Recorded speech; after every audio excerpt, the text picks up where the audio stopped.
Good evening, everyone. Welcome to the Truth Mongers. My name's Ted Davies. And I'm Glenn Fleming. How are you all doing? How you doing, man? How's I'm okay. Got a good one tonight. Yeah, good. Yeah, tonight's gonna be awesome. We're discussing Area 51 tonight. But first, we're gonna find out what's in my coffee cup. It's actually espresso. It's up. I'm gonna be up late tonight. I've got a drawing gig right after this that we're gonna go live on probably about 9:15 tonight. But let's discuss Area 51. Let's first do our coffee sponsor here, Indian River Roasting Company, and we'll be right back. Here at Ted Davies Artistry, we take coffee seriously.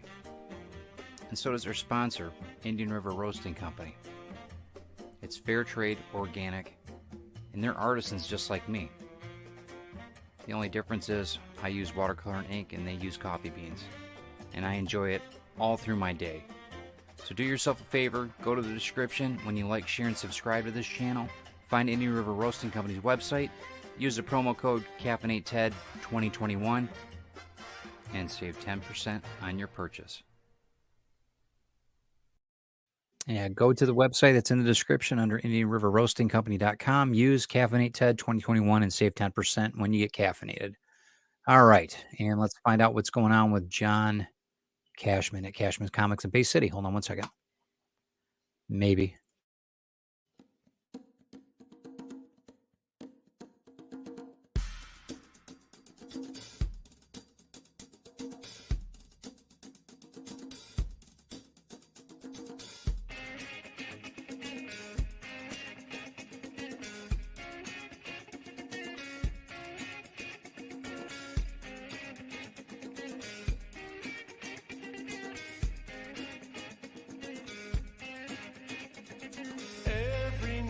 And every day I wake up feeling the same way now.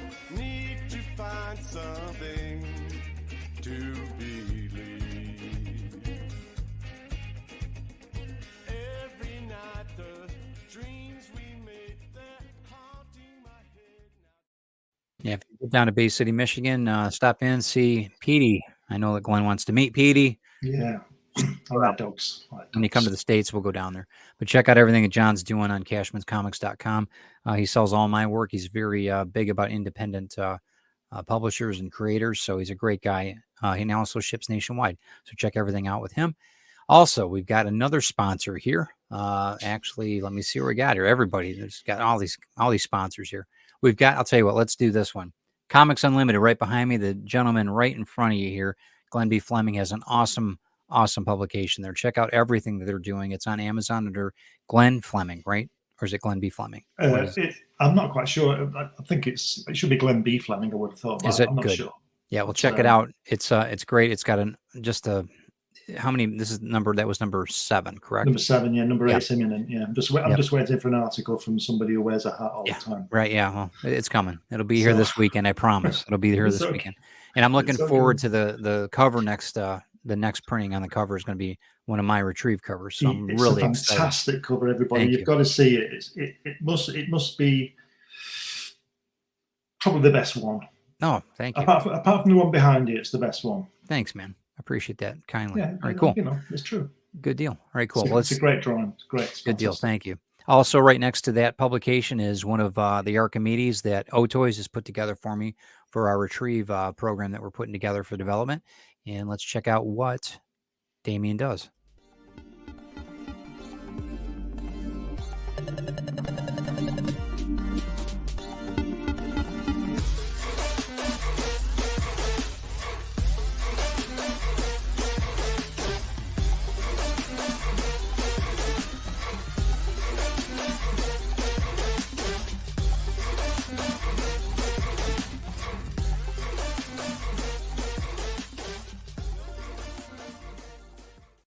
That's a good commercial. He does a good job with that.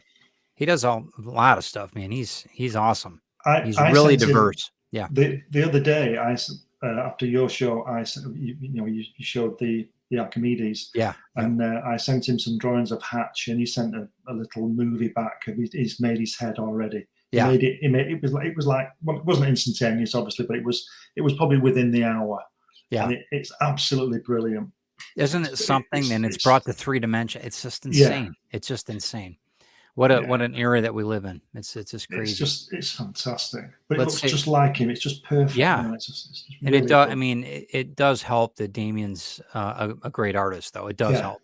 Yeah. I mean, it really does. Okay, so let's say hi to everybody real quick. Donna, Carl, Donna, Carl, Paul. Sarah. There's Paul. Paul. We've got let's see. Sarah. Sarah, is she in here? Yeah, Sarah, what's up? How you doing, dear? Joe D. All right, Joe D. All right, we got everybody here tonight. Okay. All right, so Area 51.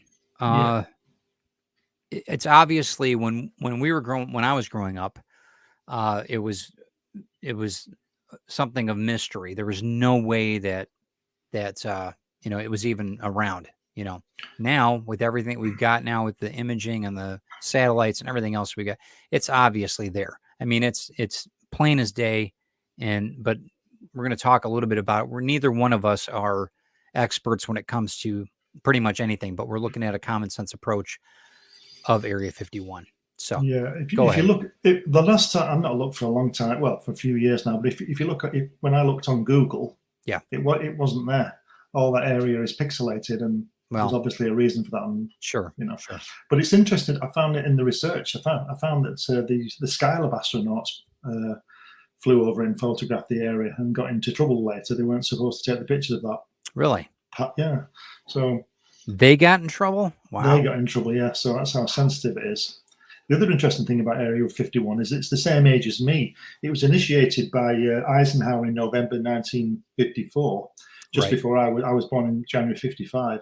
And then it was obviously the home of the U-2 spy plane, and that's what it was for.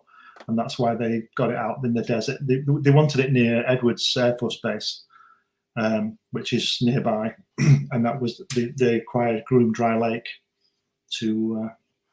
Actually, I've got let me zoom over to this. We're going to come back to this. I apologize. I'm going to kind of hop around a bit on this, so just bear with me if I can. What did I do with that? Hold on one second. Yeah, I messed up. That's me there with the S-71 Blackbird. Yep, that is. Give me 1 second. I apologize, guys. Okay. Give me 1 second. Okay, is this shared yet? No, let me come back. I'll share this out. I'm sorry, guys. It's one of those nights. Well, it was only I think it's 2013 when it was actually officially recognized as being there. It's always been denied. Isn't that? Yeah, that's the truth. What I was trying to bring up is this. Okay, sorry. This is okay. So this is actually the 1950s version. I mean, you can see how small of an area, but it's massive. It's the size. I know Paul's on the call. It's the size of Connecticut and Rhode Island put together. That's the base. It's massive. I mean, it's a huge freaking base. Huge. So, and just for reference, it's about 90 miles northwest of Las Vegas. Right, and that's important that you know that because there's lots of salt flats out there and lots of the military bases out there. Yes, and one of the things, if I can switch over to this picture, that's Janet. Yeah, right. So Janet is an acronym for I don't know if it's Joint Air, whatever. These are planes that fly out of Las Vegas daily, and they fly out, 3 or 4 times a day, set routes right to Area 51. This is how they get their people in and out. And it's that's amazing to take a flight every day like that. I would think would be, that's, I don't know. There's some real, there's something going on there. You notice is it just one flight every day? No, multiple. Yeah. They're flying in and out. I don't know if they do it and go through the nighttime, but they fly out of Las Vegas daily. And like you said, it's a hop, skip, and a jump. It's a 20-minute flight. Yeah. They used to bus people in. I don't think they do that anymore. I think it's all flying in now. Right. So, But anyway, so that was, I'm just throwing out some pictures there just to get to what everybody's appetite here. Okay, go ahead. I was going to say that I went around there, and I saw several lights dodging about. Yeah, Obviously not helicopters, right. but I wouldn't say they were UFOs. But I don't think they are UFOs. I think they are um, um, our aircraft using alien technology. Sure. That's Well, what and I think. that's I think that's what we see when we see UFOs. We don't see. Oof. There's no little green men flying these things. I no. think they will have human crew. That's just my opinion. We're in a, and I said this on a prior Truth Mongers, that I think that we're dealing with technology that's, because our Air Force is, respectively, they have to protect their. I understand that there's secrets in that, but Of we're course, talking about technology that's 100 years further than where we're at right now for good reason. And I think that there's got to be some interaction. There's a gentleman that's this is the sign, one of the signs you're gonna see when you arrive. Yeah. If you get too close to the border, you're going to end up seeing a border of these of the outskirts of this. I guess I don't even know what to call it. I mean, the Area 51, but The road just ends. yeah, One of the roads, it just ends. and they call Like go it's go like they ahead. ran it's like they ran out of tarmac and then did go back. It just Right. ends, and then it's just hills and desert. There's the group of guys that they call them. A lot of the guys that come out there and take pictures and everything else to try to find more about Area 51. There's a security team that they call the camo dudes, and they'll immediately, they know that you're on the within whatever 15 miles or whatever. They got sensors everywhere, and they can pick up, they can pick up electric signals off your phone, off of whatever, off a microphone if you're videoing anything. I mean, they can, even a vehicle they can pick up miles and miles away. I mean, if you think about it, like you said, I mean, it doesn't matter what's in there. I mean, we'll get to that, but or what we think might be in there. It's a secret military base, and it should be guarded.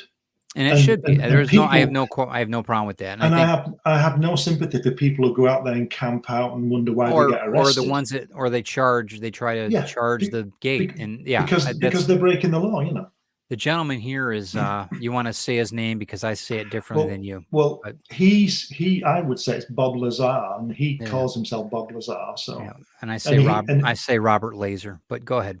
Okay. What do you think? But he's an interesting character, and I'm not quite sure because he said he worked there. I think it was in the 80s. He did. And in a hangar called S4. Yes. And he said, and this is what he says, he was working on back engineering of these spacecraft, alien spacecraft, and he's on that Gaia thing a lot, and he's always talking about these photographs of these aliens, and when you see it, it's a joke. They're always fuzzy, and nobody ever seems to get a clear shot of these people. But he's got an interesting background, though. I mean, a really interesting background. Yeah, he has 2 degrees in engineering, chemical engineering, I think it is, and at MIT and Caltech, and they both denied that he went. Right. When he came, so back in the 80s, he made a jet car that he drove to work every day. He made this jet car that he was an engineer, type, and he was out there. So they ended up, the gentleman that had his job before him, though, died because they were working on a secret. It's basically an energy propulsion. Propulsion system on a UFO is basically what it was. He said. This Mr. Laser said that he was brought in. They brought him in secretly. They told him what they wanted him to do, and the government stopped him. I forget where he was working. He was working in Los Alamos or something, and they were as an engineer in propulsions. And he was his chemical background. He came in. They took him to Area 51. They gave him special clearances, which was only for his project. He couldn't do anything else.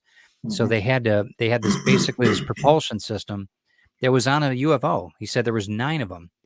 He said the biggest thing about this is before he came forward, he knew that, and one of the guys said, if you go public with this, they won't touch you.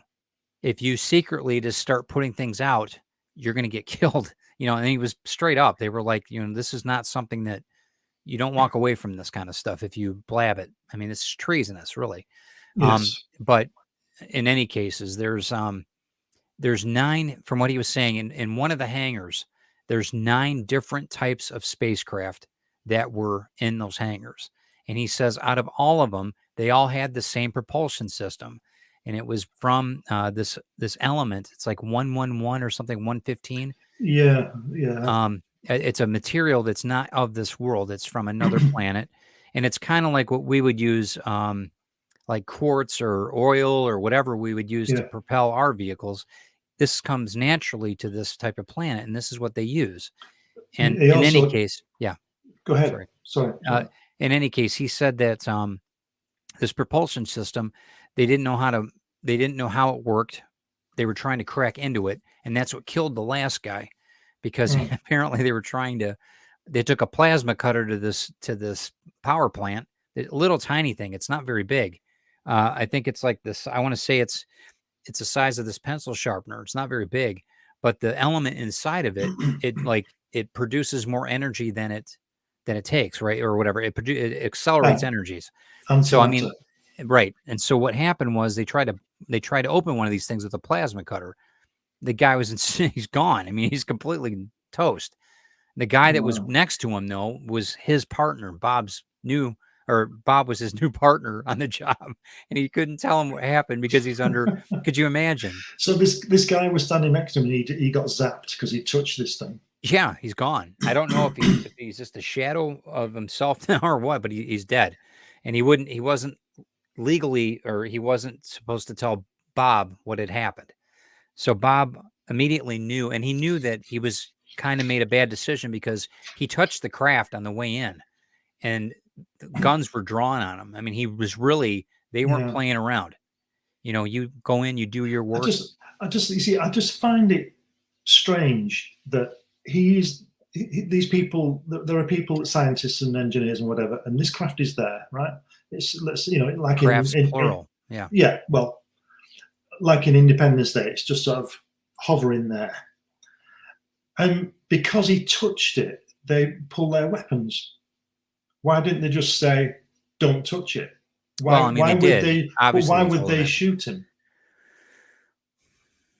What's it going to do? They're probably under so much heightened stress with this thing that I don't know. It could have set the thing off. I don't know. It could have, maybe as a detonation thing. I don't know. Maybe they were worried that it would have set the. I don't know. I have no idea. I know that the propulsion system that he talked about on these crafts, they warp gravity. They don't. It doesn't handle things the same way that we. It's almost like a force field, if you will. And he said, if people can get a hold of this, if we can harness it, it's a game changer. You have a force field around your jet fighters. That's it. You can do any, and he said inside these UFOs, inertia doesn't exist because time and gravity are different. He said you can go into these, and they're small compartments. For a human, it's even small. You'd have to sit on the floor. And he said there's no circuitry. It's nothing. He said it's completely amazing. He can't even explain it. He said it's so bizarre, but he said the inertia doesn't exist. So you go from 50,000 feet down to 8 feet off the ground or a foot, and you don't feel anything. It's just like you're in a room normal, because it's distorting the wave of space, of gravity. Basically what it is. That would explain why they suddenly turned to the right at 90 degrees then. Exactly. Because you think that the people inside carry on, wouldn't you, against the bulkhead, Exactly. But they obviously don't. But yeah, I can understand that. It's a very interesting thing that he talks about. And it's so detailed that it's like, I don't know. It's very, very, very weird. And this is back in the 80s. So he says it's been 40 years. He said, I've been ridiculed. When he said that when his first interview, he got a phone call right after. He says, "You don't know what we're going to do to you now." Is basically, I'm kind of a little bit. I don't know exactly what they said, but that's kind of what I'm paraphrasing a bit. Yeah. But so he's had 40 years of. If you go on to what's the guy? The guy's got the podcast that was. Can't think of his name now. Oh, Assange. No, it's Oh, the the other one guy that with just the other ended guy with up the getting glasses. COVID. Just ended up getting COVID. Bald guy, U.S. He was in the wrestling something, whatever. Anyway, I can't Oh think of his yeah, I know name. you mean. There was a governor or somewhere, wasn't he? No. No. That's not Jesse. No, I'm talking about. Guys, help me out here. Can't think of his name right now. Anyway, he just went online saying that the animal tranquilizer or animal thing would rot. Thank you, Joe Rogan. Thank you, Brian. Joe Rogan just had Oh him yeah, on. yeah, I know a couple years ago or whatever, and he was talking to him. And actually, I like that about Joe Rogan that he actually gets he gets to the point of things. He's got other people there, and he's definitely interested in what people have to say, and that I do like about him. But some of the stuff he's a little off, from what I think's normal. But he was talking to him. I mean, and Laser was totally open about everything. He was very concerned about one thing he was talking about. He couldn't mention completely, but he said that there's so much that's there that it initially started when the bomb was detonated. He said there were still bombs being detonated under the ground for decades. He yeah. said, but from 1955 till 1980, there wasn't very much movement till the mid 80s. And then Area 51 really started taking off. They put in hangars. They've got, I don't know what they said, 23 different hangars. They got a massive hangar. And that's where they think they keep that huge triangular craft that they've got now that people have been seeing all over the world, where it looks like a big triangle. I don't know if you guys have seen it or not, but it's in the UK. It's been sighted all over Norway and Yeah. all over the place, Southern Yeah. California. But anyway, Can I just answer Grant here? He says yeah, he which doesn't one he is doesn't it? he doesn't believe that the government can organise the JFK assassination or 9/11. Well, I don't know about 9/11, but they didn't organise the JFK assassination. Neither did Lee Oswald. It wasn't the government. You think it was, well, and that was another thing. This kind of goes with what Bob Laser was talking about. It's a private enterprise that's running the whole thing. It's not even the government. The Russians were here helping them, trying to decipher all of this material on these ships and everything that this guy was involved in. It's a private enterprise. Whoever owns it, the airplanes are owned by the government. The land, everything is owned by the government. But there's some other, not agency, but company, if you want to call it that. There's some type of corporation that's involved in this has their own agenda that's actually involved in all of that. That's what Bob was saying. I don't know. I'm just again, I don't want to get freaking too deep in this, but Does he mention Majestic 12 anywhere? no, not yet. I didn't see it on that on Joe Rogan's podcast. Right. But I do know that he does talk about that. There's tell everybody what Majestic 12 is. So It's, well, allegedly a group of people running the world, isn't it? They have clearance. They allegedly have clearance above the president because the president will always need to have plausible denial. Right. So he can't know about. Well, that's one of the reasons that he doesn't know everything about. There's certain liability that he's got. They've got to keep that book a secret. And you can understand that so far, right? You see, I can understand all that because you need this kind of security. Sure. In place, and I don't think there's anything wrong with it. Like I said at the top of the show, if you want to effectively break the law, you might disagree with the law, but the law is the law. And if you want to go into that area and camp overnight and wonder why some guy's waking you up with a gun at your head or whatever they do, these people that harassing you, well, whose fault's that? Because it is a top secret military base. We all know about. Grant's got a good point. I mean, he says conspiracy theories are just one more way that we try to fool ourselves into believing that there's some plan to all this shit and that it's not random or just all random. And that's the other thing. Is Area 51 just another distraction? Is Bob Laser on the payroll of this company or whatever that makes you do, we've been talking about this throughout. Distraction's it's a huge thing when it comes to whether you're in corporate America or in a war. Distractions are everything, right? And this could be the same thing. It could be something that's completely moving us away from what Well, the reality is. If you research it, like if you research the JFK assassination, which I have, Of course. Yeah. and I've written 2 books about it. I produced a magazine about it, so I think I know some things about it. I understand what Grant's saying, but when you look into these things, it's not all just somebody trying to make sense of something. It isn't random, for JFK, people saying shots were coming from 3 different areas isn't people trying to make up, oh, it can't just be one man. They didn't think anything. They just thought there were shots in 3 areas. Well, that's a different story.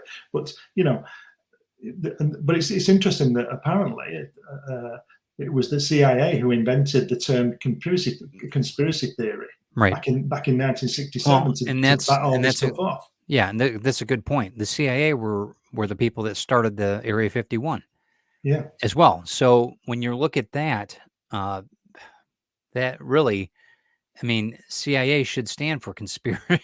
I mean, it's a very, I'm not saying that they're not a vital part of our nation. I'm not saying that, but there's certain things that the CIA, there's a lot of people that are in that network. So I don't know. I mean, I'm not going to go down that rabbit hole too far, but I think conspiracies are, I think they're interesting.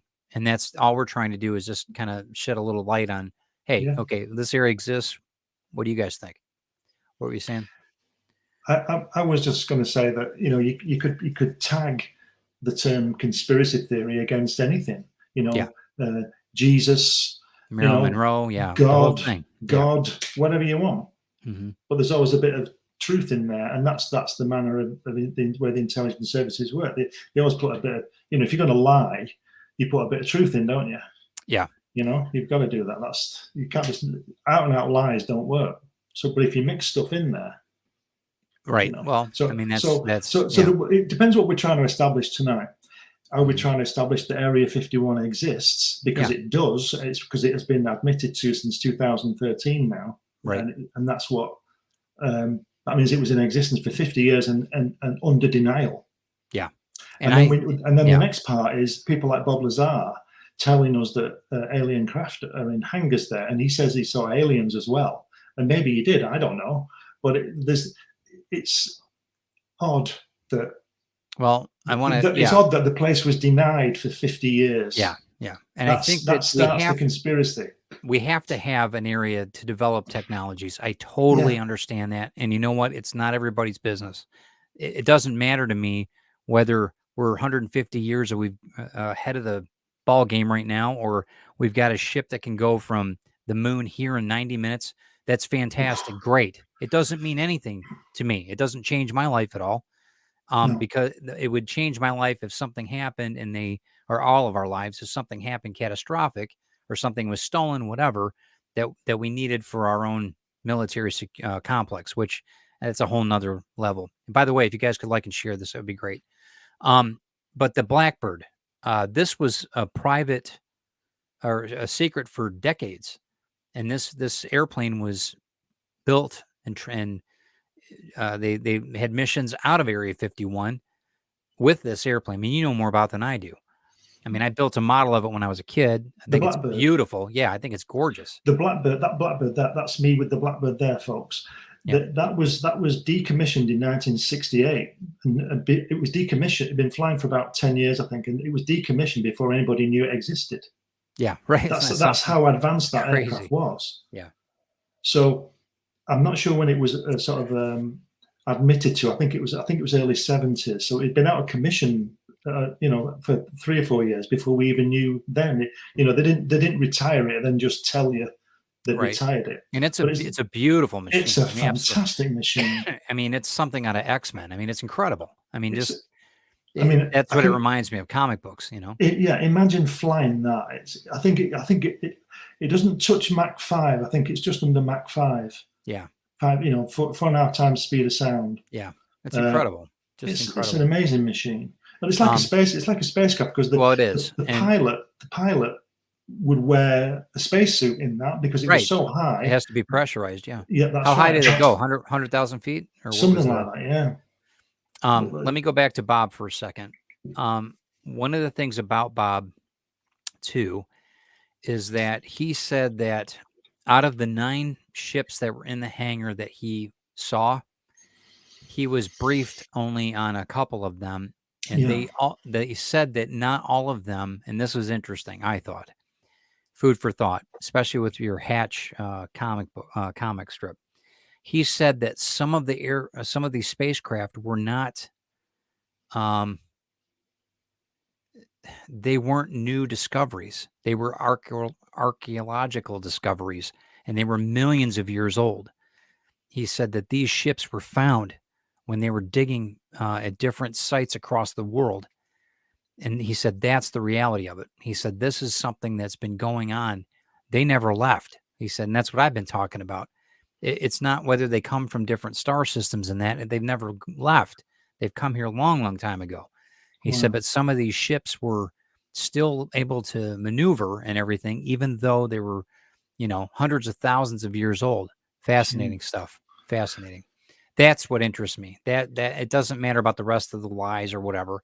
It's interesting the fact that this thing is actually, they're ancient. They're not just, they're not just 1940 crashes that happened or whatever. Just to answer Sarah and Brian, the reason it's go called ahead. Area 51 is because that's the area on the map. Yeah. So Area 1 might be New York State or something. It's that kind of, it's an area on a map. Right. That's why it's called that. And then there's a couple mountains that are around the area that kind of encompass that area. I guess there's let me go back to this real quick. We'll go back to the shot over. Okay, so that's today. So now Rachel is not, it's not a girl, it's actually a city or a small town. It's a very small town. It's got the alien in there and there's like 200 people there. Yeah, and it's great because there's all these they've got the best what's it called? The whorehouse in the state there. Does it really? Yeah. So really? I didn't go there, but no, okay. It's there. Yeah, and you go for it. And they sell these silly drinks, silly alien drinks, and people wear silly grey heads, Got it. So, the mountain range that is around it, though, a lot of the people will go out there with super telephoto lenses and go, hiking at night, which is dangerous as hell. Yeah. There's some thousands of foot drops. I mean, you could die out there. Not to mention get yourself killed if you're on the property. Certainly arrested. Yeah, right. It has the largest landing strip on the planet. I don't know how long it is. I think it's like, I want to say 5 miles long or something. It's crazy. It's getting up there. Yeah, it's getting up there. But there was already, they chose it for that dry lake there. Yeah. And there was already a couple of airstrips there when Eisenhower. So I don't know what that was about. Right. I don't know what was going there, but probably I would imagine with some civilian airport or something, maybe for Rachel or Heiko or whatever. I don't know. But I think it was one of those places where they sort of they make you an offer, and it's probably a very good offer. You are moving. You are not. This isn't yours anymore. Because apparently the only person who can knock my house down is the Queen. The Queen actually owns my house. Oh yeah. So it's one of those. Yeah. Yeah. Yep. This is it's interesting too to see the massive scale. You don't really appreciate it. Like I said, it was the size of Connecticut and Rhode Island combined. It's nuts. I mean, that is nuts that it's the size of 2 states. And I know the states are smaller, but God, the infrastructure to build something like that in architecture, God, it would take. I mean, this is why $20,000 toilet seats are built at the Pentagon. I mean, honestly. This is where the money's going. So if you guys don't know, it's not going to our school system. Well, when the guys from the Eisenhower administration, when they were looking for this place, the Army Air Force people, when they were looking for a suitable place for this operation, that dry bed is perfectly flat, apparently. Yeah. And the extension, the extension is across it where you can see is made for bigger aircraft. Yes, huge, the massive. Smaller aircraft probably could have landed on the dry bed and probably easily, easily, But it must be an amazing thing, an amazing natural thing, because don't forget, it's like the salt flats. It's like the salt flats. So that's right. Yeah, well, it is a salt flat, isn't it? Yeah. Because the people who made the original airstrip built it there for that reason. Yeah. So why reinvent the wheel? Just take a nice place near Edwards and use it. Got it. And like, I don't know, I've been hopping back and forth with the conversation. So if we're getting a little intense with some people, sorry, I don't know where it was all going. I'm reading it, but I'm not reading it. So, Yeah. But Bob Lazar also said that yeah. the UFOs that he was checking out had energy weapons as well. Yes, that's right. And they had time. Right. He reckoned he was working on time travel, teleportation technology. Mm-hmm. That's right. But I thought he was a chemistry. He was, person. And that's the thing. The element that he found on this, if we can shift gears a little bit, the element that he found in this power plant on these ships was an element that we weren't used to here on the planet. Yeah. Now it's on the periodical chart. Now, so that's validation that he worked there, as far as I'm concerned. That has to be that he. There's no way. Why would it be on the chart if it's not from here? Well, it's like meteors. We've got periodic material from a meteor, right? So it doesn't, it's not earthen. So, but what he was saying is that what's interesting about this distortion that they can create, this field, is that you're saying, okay, so I forget where he was saying these ships were from. Some of them were. Is it reticuli somewhere, some place? It's called it's like reticuli. it's 30 light years away, which isn't far. Okay, when the big scheme of things. But he says what happens is you're not going at the speed of light. He said you have to look at it like this. When you distort space-time, the theory of relativity is out of it too, because you're creating a field. So basically what it is you can move infinitely fast between one point to the next. It's quantum physics too, like we talked about. You've got a set destination, a lot like what they do in Star Trek, where they have to, or in the Millennium Falcon, when they have to pinpoint where they're going to go, so they don't end up in a supernova or something. But it's also like Dune, isn't it, where they fall in space, so you're not actually moving. Space moves around you. That's exactly. That's so the key. You stay in the same place. Exactly. That's what he. So you can go. Bob, yes. So you can go anywhere you want. So in a second. This material, this power source, it amplifies when you put another proton with it. It amplifies this, and that's how all these UFOs work. And he said that's how it's. He said once we can crack that code and figure out the distortion. He said that's what they're looking for. That's what the military is trying to understand. If they can create a force field like that, it's a game changer. You can control the world if you can figure out a way that you could stabilize a field around something. You're impenetrable. That's it. It's a whole completely game. It's a whole nother level. Yeah. The thing about that is this, that if the aliens are there, and I believe they are there, and I believe that this is alien technology. Two questions. Why have the aliens why do they keep tantalizing us with letting us have the little bits of information? And why don't they just come full on and give, effectively the United States the right to rule the world? And I think the answer is that they don't want the United States to rule the world, and I think they're giving it us bit by bit, because it's like a kid.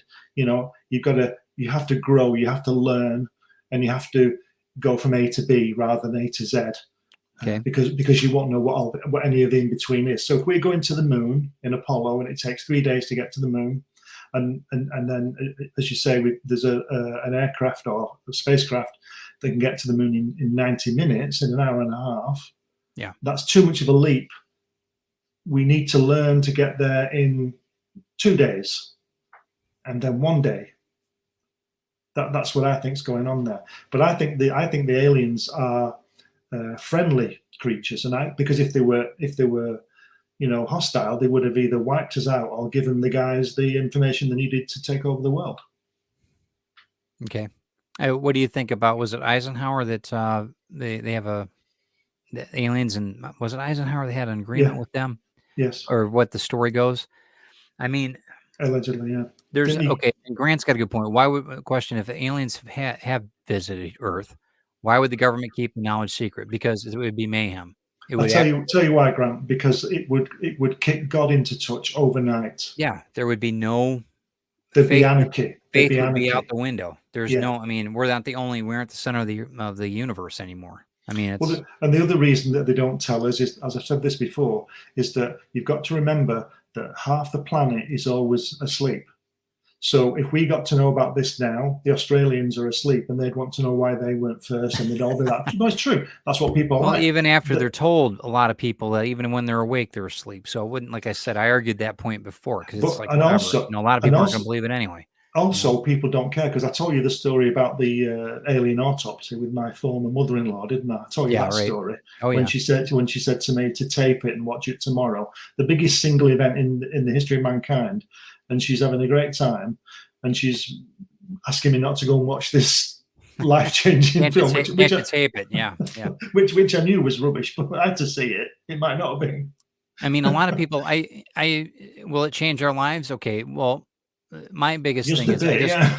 I think full disclosure is important, but I think it's got to be carefully presented because I just think that we can't handle life as it is normally. I can't imagine what the mental health ramifications of it, the disbelief, not just that, but the distrust of knowing that they've known about this, and then all of a sudden, well, actually, you know what? We've been telling you a lie for the last.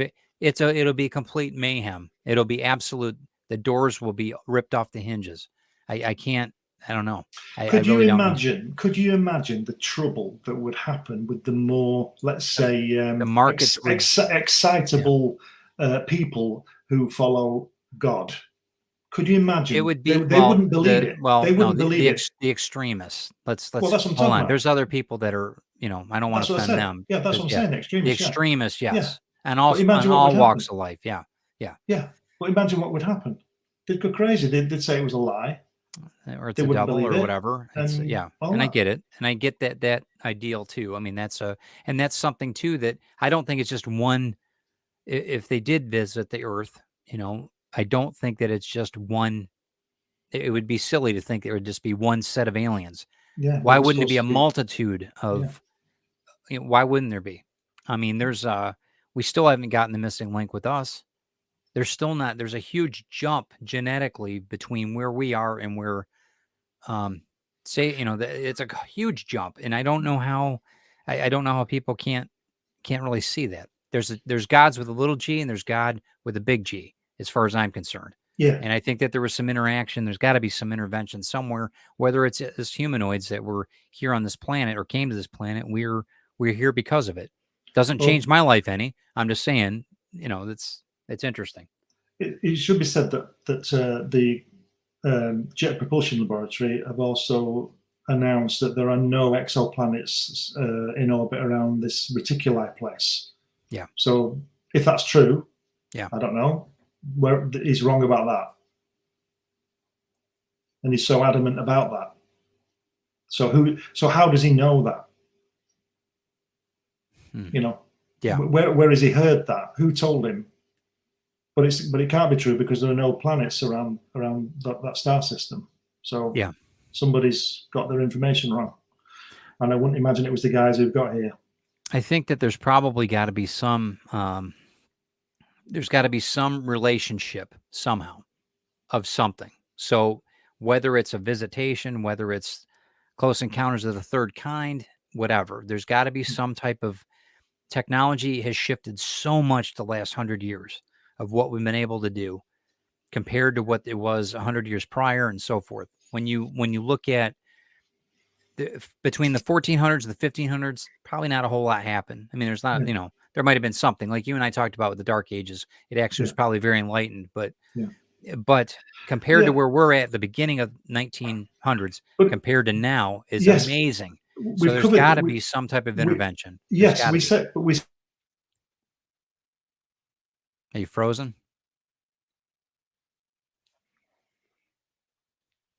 And we must have hit we must have hit something there.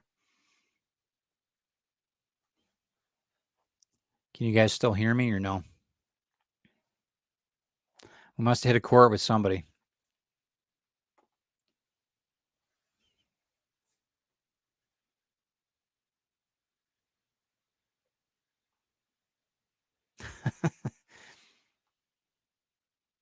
Maybe they might be, Grant. You guys can still hear me okay? I'm gonna remove him and then come back in, Glenn, if you can hear us. Pop back in. I don't know, it's frozen. That's weird. Okay. Well, I guess the TED show tonight. We'll get him back on when he pops back on here. I mean, what do you guys think? Do you think that there's any sense to any of this? Or, I mean, there's got to be something to where Area 51 is an advanced area that, regardless if there's interaction with aliens or whatever, it's still an advanced area that people are working at, which is great. It's a military operation, obviously, but I think that there's got to be it's got to be heightened security, because that's we have to have some type of operation where we can test military or aircraft, whatever. They have to have it. So regardless, I just think it's an advanced, even if we did have help, I think it's an advanced way of just development of the technology. So here he is. Let's see where he's at. You there? Yeah. Okay. What happened there? Well, you must have pissed somebody off. I don't know. Yeah. So it's cool. All right. You frozen again. I don't know what's going on. I got 4 bars. Are Or you there? 5. Yeah, I'm there. I think your internet's. Are you there? Okay. Yeah. How spooky is that? That's weird, man. That's weird. But it's like I said to you a few weeks ago. You're talking about the leap in technology. Yeah. Don't forget when the Wright brothers flew the Kitty in 1903. Yeah. 66 years later, we were on the moon. Well, right. And Less than just over half a century later, we were on the moon. In that, we've had the most horrific thing that could have happened: World War I, World War II. Then we had the A bomb, and that really set it all off. That was really when the heightened reality of all the UFOs or whatever. Plus, we talked about a couple weeks ago or last week with Paperclip, Operation Paperclip. All that happened, that development, that core of technology, regardless of where they got the technology, where infinite knowledge, whatever happened. It's fascinating. Paperclip was basically the delivery system, wasn't it? Because if you notice, when the Foo Fighters, they all started appearing around the bases. When I think it was when Enola Gay was taken off. Yeah. They were followed and all that kind of thing. So we had a delivery system that could go into space, and we had an atomic bomb. Now, you think about it. If you were watching a planet and they couldn't get off the planet and they couldn't destroy the planet, they're ants. They're ants compared to humans, right? Yeah, I mean, not a big deal. But I just don't think there can be that much. I don't know, sort of brain power between flying the Kitty at 50 miles an hour to a spacecraft at 25,000 miles an hour. I know you've got to make the propulsion system, but it can't be that much of a leap. The first thing you've got to do is get it off the ground, which is what the Wright brothers did. Yeah.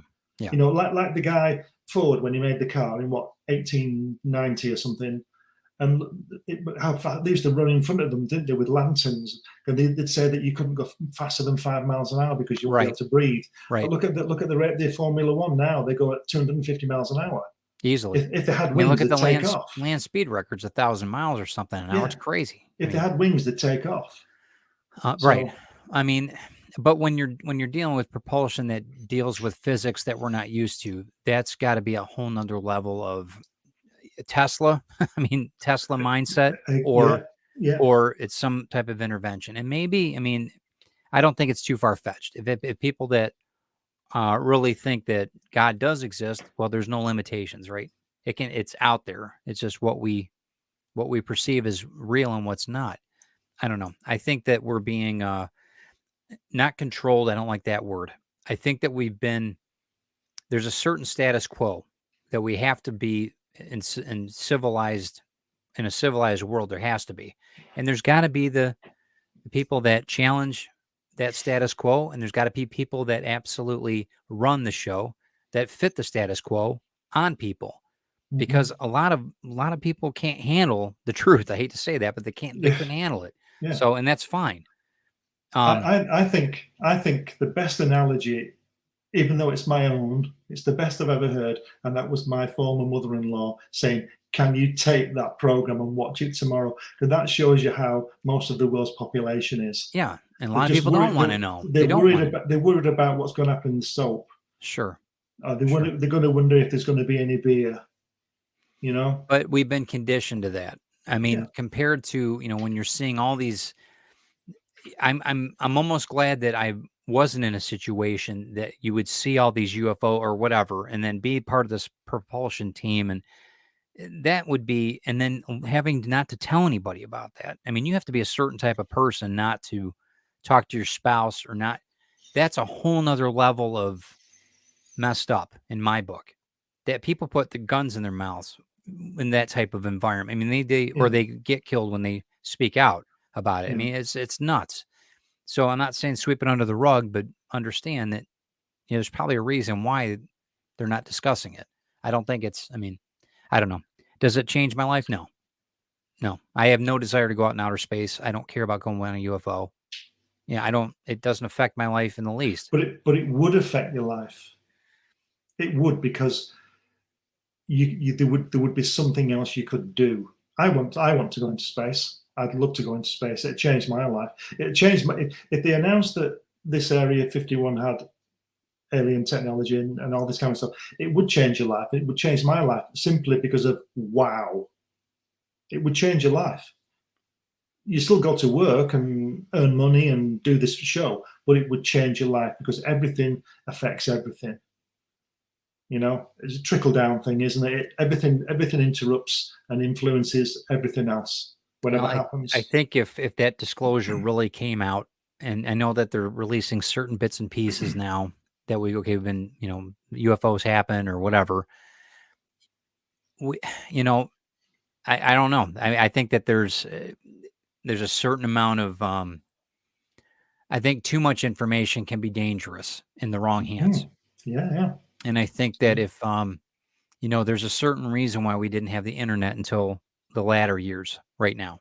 I think that there's a certain reason why we, honestly, Operation Paperclip wasn't even because of the act that came out in the late 1990s. That's the only reason that we learned all about it. I mean, they didn't really, there was, rumors about it, but until the, got Paperclip in my magazine. Right. And that's right. And when was that produced? 1993.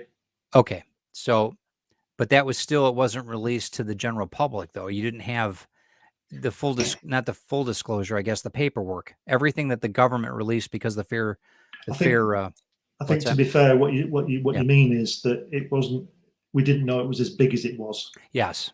That's what I'm getting at. And I think that we're just getting, and here's the other thing. I mean, we're dealing with a concept of people that we're all kind of torn apart right now because of COVID and all this other stuff. There's a lot of things that happened over the course of the last 2 years. And there's a lot of people, my side, your side, blah, blah, blah, blah, blah. If we had a disclosure and they said that the next enemy or the next thing that we have to, pull together for is because of aliens, that would not shock me in the least. Because it's another story, it's another spin on all of it. So wasn't what Reagan's Star Wars program was about? These SDI, Space Defense Initiative. Those weapons out in space are not pointing down; they're pointing out. Right, and I'm thinking, well, okay, but I'm just saying, there's a lot to this, to where it's not just Area 51. It's really the mentality of accepting the fact that there's something else around. There's something else out there, whether it's negative or whether it's bad. I think a lot of it, is down to basically down to money again. Because we said this about Tesla. We could have had power and money. There could have been nobody on the planet walking the planet who would know what an energy bill was. Yeah, because it would be free. But the other guy thought, I can make $1 trillion a week on this. And that's something too, that if we had an energy grid like that too, our technology we've got now wouldn't work. Our microchips, everything that we've got, I mean, transistors would blow Yeah. out. I mean, there's no Yeah. way that we could use our No, technology, really. I but mean, we would devise something else because we didn't thank you. always have I know we would. those. Right. I Like know these we would. electric cars that are coming. That I mean, I don't think I'll ever have an electric car because I had a conversation with somebody and they would tell me that it takes 12 hours to recharge it or something. Well, 12 hours, my brother lives 200 miles away. It takes 3 hours. I could be back and forth, back and forth, back and forth. Where am I going to stay? It means I have to stay in a hotel for the night while I'm find a Yeah. hotel Well, with a yeah. device, you know. Yeah. I understand that. And that's one thing up here. I mean, to own a Tesla up here is a very trying thing. People, they got to drive 70 miles out of their way to go charge That's their car, that's which right. Yeah. blows my Yeah. mind. Yeah. I'm spending $900 a month on a car. You Because better damn well get me where it's going to take me, we're experiencing I think it's something like, and I'm not joking there, £1.50, which is about $2, Yeah. $2.50 for a litre of Mhm. petrol. Right. And that's, And is you that guys, diesel? No, it's not diesel. no, That's no, just regular it's just, petrol. yeah. Wow. And you guys are bitching because it's $3 for Well, a gallon. it's 5 gallons in California. A Well, gallon. It's nuts. And the refineries are right there. That kills me. oh, That just blows my mind. but it's funny how you can have it, isn't it? If you pay a bit So, more. Have you noticed so this? let me throw this out to everybody. How would you handle being in an environment to where you're in secrecy? You got to work all day in secrecy. I'm not talking like working for the automotive industry. You can't talk about what cars are coming out 5 years from now. I'm talking like the heightened security that you have to fly in every day, like taking a bus to work, but you're taking an Airbus to work. You're flying into a place and you don't exist. So you can't like call. I mean, if somebody's homesick or the kids you've got to go to a meeting for the kids' PTA or something or whatever. It's not like you're going to be flying home, early. Well, that's How one of does the how would you guys handle that? How would be? I couldn't handle that's that one kind of of the thing. reasons why I'm skeptical about the Tsar, because if you imagine that in that Area 51 base is the biggest secret ever, right? They're not going to fly people in it. They're not going to fly him out and let him go There's home too many. and go out to dinner with his wife. What have There's you been too doing today? many people. There's I, way too many people yeah, to try to. There's too many factions that could. I yeah. mean, But it's yeah. the same. It's the same as people who think that we didn't go to the moon. It was. It would be easier to go to the moon than to get people to cover it up. Yeah. And pretend that they worked there and pretend that we were actually Yeah. watching Neil and Buzz on the moon. It Yeah. would be easy to go. And I So mean, what's really the big draw about all this? I mean, is it that they're keeping secrets from us or that we don't know what they're doing? I mean, that's the thing. I think that, okay, they have to have the area to develop technology on their own, regardless of whether they found it in the ground or it came landing down here. They have to be able to structure their they have to. And I think, I'm a firm believer technology is a lot more advanced than what they allow the public to have. yeah, I of think course, it's just the way it is. yeah. I think that one of the fundamentals of this is that we have to realize, or the thing we should be worried about, is what they're going to do with the technology. Yeah. Not whether the technology is there, because the technology is clearly there. Because when you've got an SR-71 Blackbird, Yeah. that's flying for 10 years, 100,000 feet in the air, Mach 4, and then nobody knows about it until it's been retired for 5 years. What did they replace it with? Yeah. And that was the Aurora and all this kind of stuff. Yeah. Which, can I just show you something here? Yeah, go ahead. Let's bring it up in full Back in screen. 1993, I wrote an article about it. Yep. What book is that in? That's in Undercover. Okay. So, yeah. Yep. That was my magazine from a long time ago. And 93, no internet, barely internet if there was. No internet. Well, there was, but not the civilian internet. Let's put it that way. The internet's been around since 1969. Yeah, right.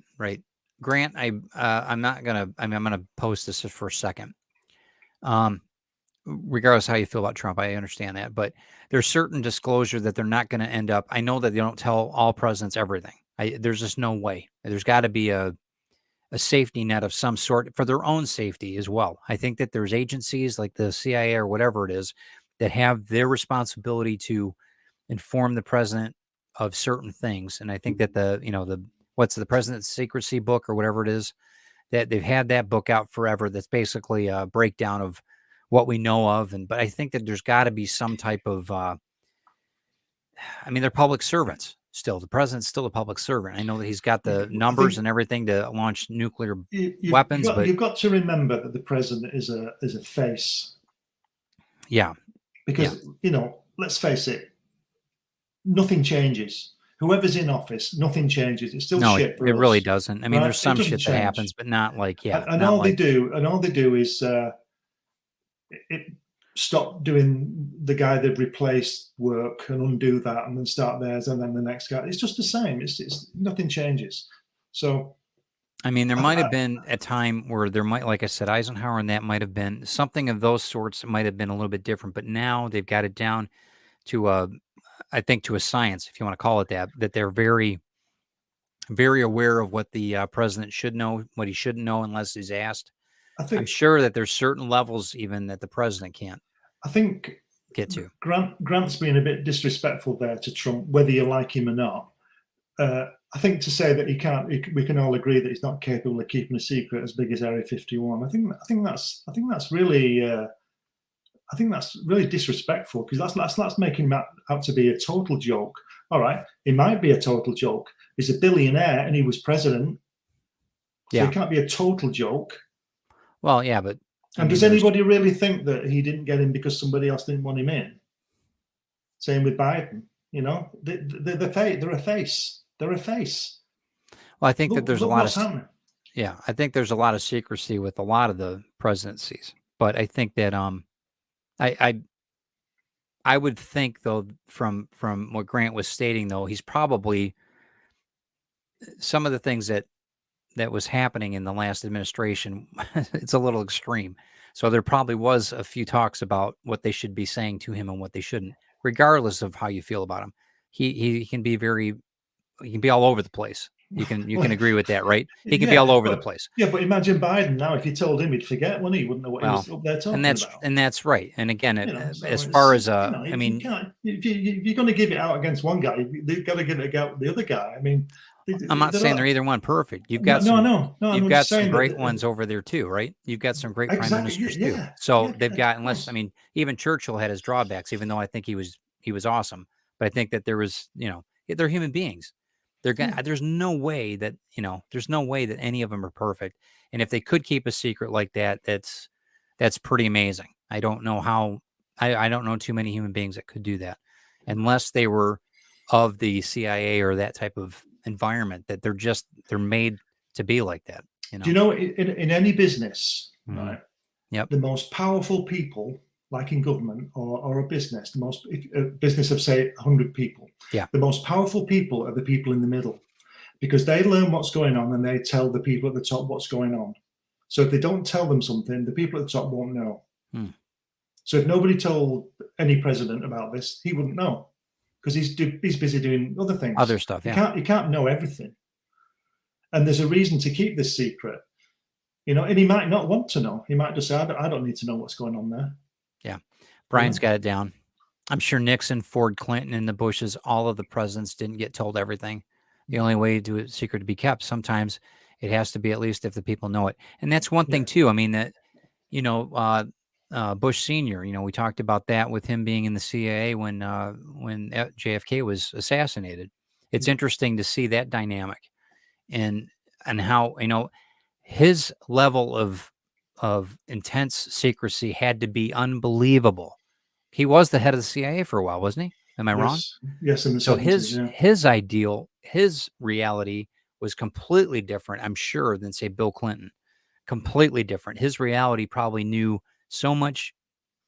I can't even imagine what he knew. Bush started out as an intelligence officer, an Air Force intelligence, and then he became an intelligence officer, and then he became a politician. Clinton was always a politician, wasn't he? Yeah, right. Well, true. Very true. And I think that's, but I think, like Brian was saying, I don't know. I mean, maybe they treat him like, they know a little bit more than us. It's a different pay grade. Here we are, normal civilians don't need to know. And then you've got the military that need a little bit more information. Then you've got the senior advisors, and then you've got X amount or whatever. and then it goes from there. I don't know, but I think a think that lot. there's, and that I think they have to treat it as a unique situation per the mentality of the people that are running certain offices. And I need to know is very important. I don't know I who the think, person is that says that or yeah. makes that judgment call, but I'll tell you something. I believe that there's also, you mentioned people being human. There's also another human trait that comes into this, and that's paranoia. well, I mean, we wouldn't Because have we wouldn't have a look at show if well, there yeah, wasn't paranoia, right? look at James Angleton. Okay, That if anybody was who's James Angleton? he was counterintelligence in the CIA when in the 50s and 60s when McCoy, I think it was McCoy, was director, and Okay. he'd know Bush. He was paranoid. He thought you want to read about him. It's fascinating. He came out of the OSS out of the Second World War. He probably knew about paperclip, tell you the truth. Oh, I'm sure. But he was paranoid. He was instrumental in who was the spy that this swapped for Gary Powers of the U2. Was it I don't remember that. Abel or something he was called? He was just he was convinced that that Gary Powers, you know, the U2 pilot who was shot down I know that one, yeah. allegedly, Yep. that he was a Soviet spy. He was convinced that Lee Oswald was a Soviet spy, and people like that. He was convinced everybody's a Soviet spy. Yeah. There's a film with Matt Damon in it, recent film, can't remember what it was called now, that's about Angleton. James Jesus Angleton is his name. That's quite a that's a but name to live up to. Holy yeah, cow. but a brilliant mind, but paranoid. Well, But I then mean, again, there's a brilliant, there's a very thin line between brilliance and yeah, psychosis, right? So I mean, there's you can be crazy and be brilliant at the same breath. I mean, there's what was it? Was it Mort Sahl said, just because you're paranoid don't mean you're wrong. right. I know? understand that. So, Brian's got a good one. Let's see. It says, I could see some of the presidents knowing some of the secrets, such as Truman, Eisenhower, and Bush Sr., yeah. due to their ability to not shoot off their mouths to every report. And that's what I'm getting at. And I think that they probably had an idea of the magnitude of what their words said or meant to people. But don't forget that Eisenhower was when was he president? 55 to 60. Yeah. He was at the height of the Cold War, and he was also a warrior, and he was also in the time when all this was coming out. So to people like Clinton and Reagan, it would be old news. Yeah, that's true. That's true. Eisenhower was probably faced with the enormity of this being new news. Yeah. And how it could revolution, especially just getting out of the war and everything else. I can't imagine. Yeah. I can't imagine what that type of he would have made a deal with the devil to keep it under control. I mean, they were just getting to the point where America was building itself back, and we were trying to I can't even imagine what that was. We said this before when he did his farewell speech when Kennedy was coming in. He said, "Beware the military-industrial complex." Now, what is that? Yeah. That is the CIA, the military, all that kind of thing. Yeah. And that's the president of the United States telling you beware to watch out for that. Yeah. And nobody did, because nobody cares, because they're too busy eating a burger and watching the soap, making money to buy things. That's what that's making money to, what did they say? Making money to pay for the car that takes you to the job you don't want to pay for the car. Yeah. That you bought to impress people you don't like. Yeah. Right. This has been a really good conversation. I know we get a little intense sometimes with everything. This is just, all right. But this is important because people, when you're looking at it, it really isn't about Area 51. It's not really about different viewpoints. It's just talking about the underlying, what do you think? What do you think? Is this, is this tangibly real, or is this, is it true? What's really interesting about what I get from this show, it's great, because I'll tell you, the biggest thing I get from this show is that all that we've talked about so far is all connected. Yeah. And it might be 10,000 years apart. Yeah. But it's connected. We've got pyramids, we've got giants, we've got paperclip, we've got Area 51. It's all connected. And it's all about control. Yeah. The information, who's writing the books that we read, that's one great thing about this. And I mean, I appreciate everybody being supportive, and I know it gets a little hairy sometimes, but this is, it's about That's all right. learning. That's all this is about. And you know what? This isn't truth for everybody. The guys, the scientists that are at Area 51, they've got their truth.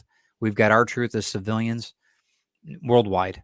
And, this is just a small chip of glass compared to the whole pane that's on the window. This is. Brian says Mozart passed away. I didn't know that. That's sad. He was Did a he? funny I guy. didn't- Funny guy. Yeah. Mm. Really funny. So I know I have to make. I know what time is it right now? It's It's 11 eight- minutes past 1. okay. So we got a little bit of time left. I'm gonna call it about 8:30 because I've got to get If you want live to draw. go, if you want to go now. do Okay. it. Okay, Do since it. we got it, so let's I wrap it think- up right now. What's Yeah. that? Go ahead, Glenn. What are you gonna say?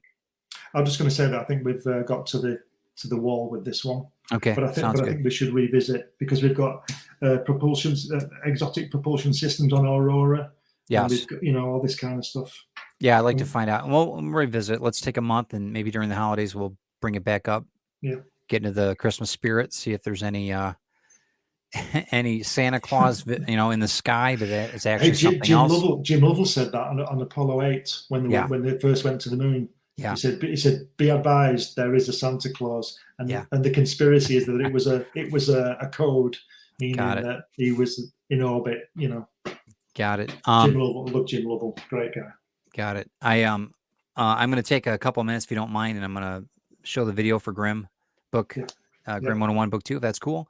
You guys can check out everything that's going on with my Kickstarter. That would be very helpful. Thank you guys for putting up with me and with all the inundated support me, and thank you for your support stuff that's going on Facebook. And you we'll later. talk. Yeah, stick around, Glenn. We'll talk in a Yeah, second. Thanks okay. again. All right, hold on 1 second. Here we go. Most of my life I've felt alone. But not here. I suppose, living next to a cemetery, your neighbours are always close. It is peaceful and quiet, but not lonely. In fact, since my first visit amongst these graves, I've felt a presence. A calmness that fills the air and surrounds me like a gentle morning mist. That's how I know he is there. It's a feeling of being watched from afar. I wait in silence as well, until we meet.